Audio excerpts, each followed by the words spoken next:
My name is Dr. Daniel Mercer. I am 47 years old. I am a neuroscientist, and in the spring of 2021, I died. For 6 minutes and 42 seconds, my heart did not beat. My brain did not have oxygen. According to every textbook I ever wrote or taught from, I should have been gone. Just lights out an electrical storm in the brain that finally fizzled into nothing. I had spent my entire life, my entire career, proving that very idea. I gave lectures at the University of Washington on consciousness. I'd stand in front of auditoriums full of bright-eyed students and tell them, your thoughts, your love, your memories. They are nothing more than a beautiful complex cascade of chemical reactions. When the brain stops, you stop. There is no ghost in the machine. I was so sure. I wasn't just an atheist.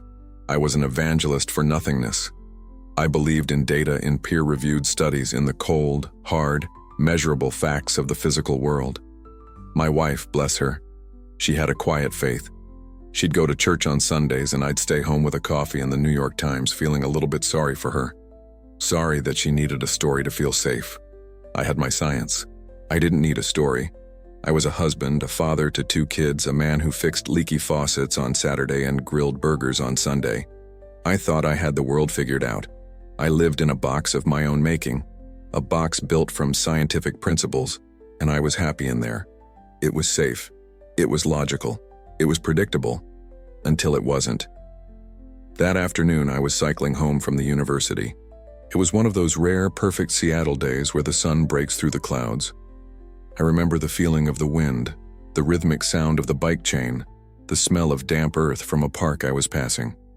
I was thinking about a grant proposal I had to finish. I was thinking about what we'd have for dinner. I never saw the delivery van. I just heard the screech of tires. It was a horrible, tearing sound. Then there was a flash of white, a deafening crunch of metal and bone, and a pain so absolute, so blinding that it wasn't even pain anymore. It was just everything. And then nothing. Complete and total silence. One moment I was on my bike, and the next I wasn't. The pain was gone, the chaos was gone. I was somewhere else. I felt a strange sense of detachment, like a moviegoer watching a film. I could see the scene below me. I saw my own body twisted and broken on the asphalt. I saw the van, its front end smashed in. I saw people running, shouting, pulling out their phones. I felt curiosity, not fear. As a scientist, my first thought was fascinating, a classic out-of-body experience. My traumatized brain is generating a final, vivid hallucination before shutting down. I was analyzing my own death. I watched as the paramedics arrived. I heard them shouting, no pulse, starting compressions. I saw them working on my body, my chest rising and falling with the force of their hands. But it was like watching them work on a stranger. I wasn't in there anymore. I was up here, and I felt more myself than I ever had in my life. Then the scene below me started to fade. It was like a photograph dissolving in water. The sounds, the sights, the city.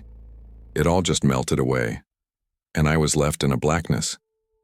But it wasn't an empty blackness. It wasn't scary. It was full. It was a silence that was listening, a darkness that was aware. I had no body, no eyes, no ears, but I could perceive. I could think. My thoughts were clearer than they had ever been. Where was the brain to do the thinking? The question hung there in that vast, silent space. My entire life's work was based on a premise that was in this very moment being proven wrong. I wasn't hallucinating. I was just being pure awareness. Then I felt it. It started as a low vibration, a hum that wasn't a sound, but a feeling. It was a frequency that resonated in the very core of my consciousness. It was the deepest, most perfect bass note in the universe, and it was getting closer. As the hum grew, a light appeared. It wasn't like a light bulb turning on. It was like the darkness itself was transforming into light from the inside out. It started as a tiny pinprick and expanded, gently, slowly, like a sunrise that took your breath away. The light touched me, and the moment it did, a wave of information, of knowing, washed through me. I knew with a certainty that made all my scientific knowledge feel like a child's guess that everything was alive. The light was alive, the blackness was alive. The hum was the vibration of existence itself. And then, I knew I wasn't alone. There was a presence there. It wasn't a man with a beard on a cloud. It wasn't a figure in a white robe. To describe it with human words feels like trying to capture the ocean in a teacup. It was a consciousness, a mind so vast, so brilliant, so complete, that my own mind felt like a single grain of sand on an infinite shore. It wasn't a person, but it was personal. It was a field of intelligence that was also somehow a field of the most profound peace I have ever known. It didn't speak in words. There was no sound. The communication was direct. Thought to thought. Knowing to knowing. The first thing it communicated to me was a thought that wasn't a question, but an answer. You have spent your life studying the container, believing it was the contents. I instantly understood my lab, my lectures, my brain scans. I had been studying the radio, convinced I would find the musician inside. Then I was shown my life. It wasn't a highlight reel. I saw it all. I saw myself as a boy, full of wonder, looking at the stars. I saw myself in college, falling in love with the scientific method. I saw myself at my wedding, at the birth of my children. And I saw myself in that lecture hall, confidently, arrogantly, telling hundreds of students that they were just machines. I saw the moments I'd been unkind, the times I'd been selfish, the pride that had blinded me. I felt a sense of my own smallness, my own foolishness, and I braced for judgment, for a feeling of shame, but it never came. What came from this presence was not judgment. It was context. It was as if this great mind was showing me my life and wrapping it in a blanket of pure, unconditional understanding. It felt like being seen, every single ugly part of me, every single mistake, every single doubt, and being held in a state of perfect grace. The feeling wasn't, I love you anyway. The feeling was, this is all part of the pattern, and the pattern is beautiful. My intellectual pride, the bedrock of my entire identity, just dissolved. It didn't feel like I was losing a part of myself. It felt like I was being freed from a cage I never knew I was in. Tears, which I didn't have the eyes to cry, poured from my consciousness. Then the view shifted. The presence showed me something else. It was what I can only describe as a field of living geometry. Imagine looking at the source code of reality. It was a tapestry of light woven into intricate flowing patterns. These patterns were both mathematical and alive. I saw the Fibonacci spiral, the golden ratio, unfolding in a glowing cosmic dance. I saw the lattice structure of a crystal and the branching patterns of a tree, all made of this same living light. Then I recognized a pattern that I knew intimately. It was the electrical firing of neurons in the human brain. I had mapped these very patterns in my lab countless times. But here, they weren't just electrical signals. They were part of this universal music, this grand divine architecture, a profound understanding downloaded into me. Consciousness is not created by the brain. It is received by it. The brain doesn't produce awareness, any more than a television set produces the show you're watching. It's a receiver, a biological antenna, tuned to the frequency of this universal consciousness that permeates everything. I had it all backward. I had been looking for God in the matter, when all along the matter was existing inside of God. And then, the most shocking part, the presence pulled my perspective back and I saw the entire tapestry. It was made of billions upon billions of tiny points of light. Each point was a soul, a life, a consciousness. I saw them all, glowing, interconnected by shimmering threads of light. I could feel them. I felt their joy, their pain, their love, their fear. It was a single unified organism of being. And I knew, with a certainty that went beyond faith, beyond belief, beyond anything I could ever prove in a lab, that the source of this field, the mind that conceived of this breathtaking design, was God. It wasn't a theory. It wasn't a religious concept.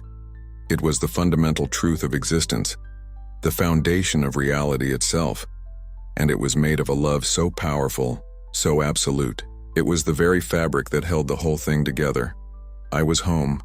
I was finally truly home in that place of perfect knowing, perfect peace, and all I wanted was to stay, to dissolve into that light, to become one with that music forever. I communicated this desire, this plea, let me stay. Please, I don't want to go back. The presence responded, not with a command, but with a gentle, loving firmness. The understanding you have found is not just for you. You must go back and be a light. Show them how to tune their instruments. I felt a deep sorrow, the heartbreak of being sent away from the only place I had ever truly belonged. I begged again, I can't, it's too hard down there. They won't believe me, that is not your concern. Your work is to share the truth of what you are.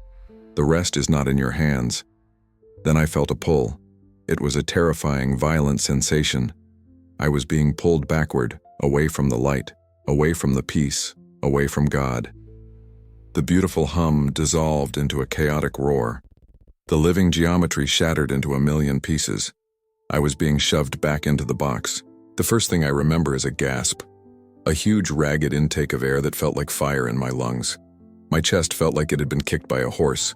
There were blinding white lights above me, faces and masks staring down. Someone screamed, "We've got a pulse. He's back." I was in the trauma bay. The confusion was overwhelming. The noise, the pain, the smells. It was an assault on my senses after the perfect harmony I had just left. I started to weep. Not from joy, not from relief. I wept from loss. I had just been ripped out of heaven, and my heart was broken. A doctor leaned over me. "Dr. Mercer, Daniel, can you hear me? You had a massive cardiac arrest. We lost you for over 6 minutes. We don't understand how you're here. There should be significant brain damage." But there wasn't, not a single cognitive impairment. In the weeks that followed, they ran every test imaginable. My recovery was, in their words, medically inexplicable. I couldn't talk about what I saw. Who would I tell? My colleagues, they would have me committed. They'd say my brain, starved of oxygen, had produced a textbook end-of-life delusion. I tried to tell my wife, but the words felt clumsy and small. How do you describe the infinite? So I kept it inside. But I was changed. The world looked different. Colors seemed brighter. I felt a connection to people I'd never felt before, an empathy that was sometimes overwhelming. A few times in the hospital, when a nurse would come in who I knew was a person of faith, I could swear I saw a faint, soft light around her. I wrote it off as a trick of my eyes, a remnant of my trauma. I went back to my lab a few months later. I tried to be the old me. I tried to dive back into the data, into the familiar comfort of the material world. But I couldn't. It all felt like a shadow play. The proof, as you might call it, came by accident. I was running an experiment. I'd run 1,000 times before. We were measuring baseline electromagnetic noise in a shielded room, essentially, measuring the randomness of the universe on a small scale. It was a control test. The data should always be pure, meaningless static. But it wasn't. My assistant called me over. "Dr. Mercer, you need to see this. The random number generator is not random." I looked at the screen. There, in the stream of chaotic data, was a pattern, a repeating signal. A clear, undeniable ratio was emerging from the noise. 1, 6, 1, 8, over and over again. The golden ratio, the mathematical signature of design, the very same proportion I had seen woven into the fabric of that living light. We spent the next 6 months trying to debunk it. We shielded the room from every possible interference. We used different machines. We triple-checked the code. The pattern remained. It was faint, a whisper in the static. But it was there, an intelligent signal buried in the chaos of reality. I haven't published a paper on it. I don't think I ever will. The scientific community is not ready for it, and maybe proof was never the point. I still teach neuroscience, but I teach it differently now. I talk about the wonders of the brain, its incredible complexity. But I no longer call it the source, I call it the receiver. I'm not a religious man. I don't belong to any church. But I'm not an atheist anymore. I'm just awake. I used to think science was the only way to find truth. But now I know it's just one tool, describing the intricate brushstrokes of a masterpiece it can't see in its entirety. So if you're watching this and you feel that ache inside you, that feeling that there has to be something more, I want you to know that there is.